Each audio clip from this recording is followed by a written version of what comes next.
ছিনতাইকারীদের হাতে আহত এক ব্যক্তি। টোটো ছিনতায় বাধা দেওয়ায় নদিয়ার বাতকুল্লায় এক টোটো চালকের গলায় ধারালো অস্ত্র দিয়ে কোপ মারার অভিযোগ উঠল দুষ্কৃতীদের বিরুদ্ধে। ঘটনায় গুরুতর জখম হয় নীতিশ দাস নামে ওই টোটো চালক। তাকে স্থানীয়রা তড়িঘড়ি উদ্ধার করে নিয়ে যায় নদিয়ার রানাঘাট মহকুমা হাসপাতালে। সেখানে আপাতত চিকিৎসাধীন নীতিশ দাস নামে ওই টোটো চালক।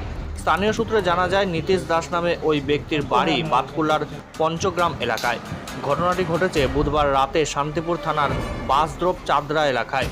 জানা গিয়েছে, বাসদ্রোপ যাবে বলে যাত্রী সেজে নীতিশবাবুর টোটোয় ওঠে এক দুষ্কৃতী। বাসদ্রোপের কিছু আগে চাঁদরা এলাকায় অন্ধকারে একটি জায়গায় টোটোটিকে দাঁড় করায় ওই দুষ্কৃতী। এরপর ধারালো অস্ত্র বের করে টোটো চালককে হুমকি দিয়ে টোটোটি ছিনতাই করে নিয়ে যাওয়ার চেষ্টা করলে বাধা দেন নীতিশ দাস নামে ওই টোটো চালক। এরপরেই ধারালো অস্ত্র বের করে টোটো চালক নীতিশ দাসের গলায় এলোপাথারি কোপ মারে যাত্রী সেজে ওঠা ওই দুষ্কৃতী। ঘটেছিল বলতে আমরা যেটুকু শুনেছি, আমি তো স্পটে তখন ছিলাম না, তো আমাদের কাছে হঠাৎ ফোন আসলো যেরকম একজন ওখানকার লোকজন গাড়ি আটকে রেখে তা বলছে, এরকম ফোন করলো। সেটা হচ্ছে আপনার চাঁদরা স্কুল পার্ক, একটা বাজার মানে বাজার ফাঁকা জায়গা মতো আছে, বাস ডোপ আগে। কোন থানার এলাকা? ওটা হচ্ছে আপনার শান্তিপুরের মধ্যে পড়ে, ঠিক আছে। তো সেখান থেকে ফোন আসলো এরকম হঠাৎ, যেরকম আপনাদের বাড়ির লোকজনের সাথে টুকটুকির সাথে ছিনতাই হয়েছে, তা ওনাকে এরকম হয়তো মারধরে একটু করেছে, সেরকম কোনো অসুবিধা হয়েছে, আপনারা আসেন এখন।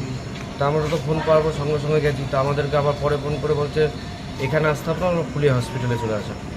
তো ওখানে যাওয়ার পর শান্তিপুর থানার পুলিশ ছিল, ওখানে সবাই ছিল। তো শুনলাম তাদের কাছে যেরকম, যেটুকু আমার বাবুর কাছে শুনতে পারলাম, যে পরে বুঝতে পারলাম যেরকম একজন লোক প্রথমে বাতকুলার থেকে ওনার টোটোতে ওঠে প্যাসেঞ্জার হিসাবে। টোটোয় উঠে গোপালপুর দিয়ে একটা কয়া বলে জায়গা আছে ভেতরে অনেকটা দূরে। তো সেখানে উনি ভাড়া হিসাবে যায়, সেটা একটু দিনমান থাকতে, মানে একদম পুরো ভোর সন্ধ্যা হয়নি।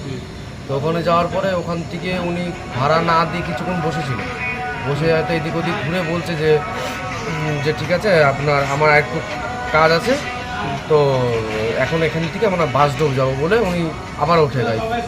তো বাসডোব ওঠার পরে আবার বাসডোব নিয়ে আসার সময় পেছন থেকে এরকম হচ্ছে আপনার গলায় ধারালো অস্ত্র দিয়ে এখান থেকে পোজ দেয়, মানে অন্ধকার একটা ফাঁকা জায়গায়, নিরিবিলি জায়গায়। উনি দেখে আমি টোটোতে পেছন থেকে পোজ দেয়।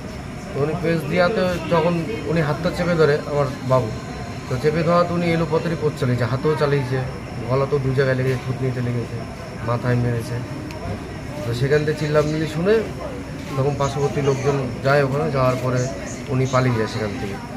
পালিয়ে যাওয়ার পর তখন ওখানকার লোকজন হসপিটাল নিয়ে আসে, ফুলিয়া হসপিটালে। এলাকার লোক না আসলে মেরে ফেলে দিত? হ্যাঁ, এলাকার লোক না আসলে হয়তো মেরে ফেলে। মোটামুটি কতজন ছিল শুনতে পেরেছেন? যেটুকু শুনেছি ওনার কাছে যে উনি একাই ছিল, একজনই ছিল। কি নাম আপনার? আমার বাবুর নাম হচ্ছে নীতিশ দাস। কে হয় আপনার? আমার শ্বশুরমশাই। কোথায় বাড়ি ওনার? বাড়ি হচ্ছে পঞ্চগ্রাম, বাতকুল্লা পঞ্চগ্রাম। কি করেন? উনি এমনি টোটো চালায়। কোথা থেকে উঠেছিল? বাতকুল্লা রেলগেট থেকে। আর কোথায়? ফার্স্ট যায় কয়া, ওখান থেকে আবার কিছুক্ষণ সময় কাটিয়ে তারপরে বাসডোপ বলে একটা জায়গা আছে, ওখানে আসে। দুটোর ডিস্টেন্সই বাতকুল্লা রেলগেট থেকে অনেকটা দূরত্ব। আর ঘটে কোথায়? ঘটে বাসডোবে ওখানে। আপনার নাম? আমার নাম রাজকুমার দাস। পুলিশে জানিয়েছেন? হ্যাঁ, শান্তিপুর থানায় জানানো হয়েছে, ওনারা দেখেছে, ওনারা ফোন করেছিল আমাকে যেখানে আসবে, একটা কমপ্লেন নেবে বলেছে। টোটো ছিনতাই করতে চেয়েছে? টোটোই চিন্তা করতেছে।